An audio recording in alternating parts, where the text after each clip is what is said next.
Another red flag to look out for is someone who breaks your boundaries. Anyone who crosses your limits. I want to quickly define boundary for you. Boundaries are limits that are placed to communicate what is safe to the boundary setter. So in other words, you set boundaries to demarcate your area and your peripheral of safety. Now, when you're dating and you're getting to know each other through courtship, it helps you discover of each other what your boundaries are. And once you've communicated and discovered each other's boundaries, the next step is to respect the boundaries. Boundaries are not just physical. I want to be clear. There's an example that Pastor gave when we were dating, that we shared visions with each other. And one of that resulted in a conversation about things that we cannot tolerate. At the time, we called them non-negotiables. These are things that demarcate where we will not cross. And at the time, let me tell you, I was rather harsh. So I said, my non-negotiable is I can't be with someone whose lifestyle, whose way of living is to be away more than they're around. Because I was always traveling. Yes. I see that you are someone who is always out there chasing one thing or another, business opportunities. Go do you, boo.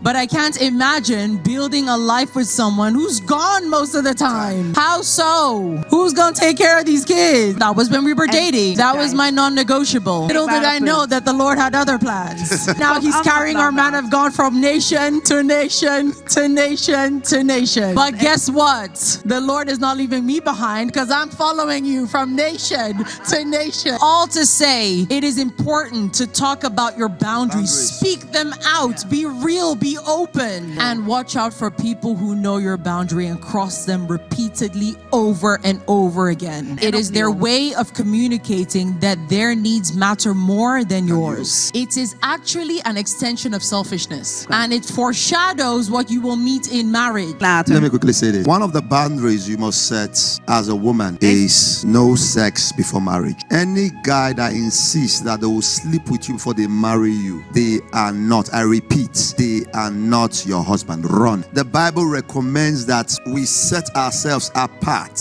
and there should be no sex before marriage. So if a brother that is speaking in tongues in church is seen as the prayerful man in church, sometimes he even preaches the word of God and he comes to you and says, sister, I like you. And you're like, I like you too because you're spiritual and I'm spiritual too, so let's go. But at night, it's telling you, can you come see me so we can? And you be like, but I thought you're Bible students. The Bible does not permit us to do that. And it tells you, my sister, leave that in. God will understand. It's a sign that is fake.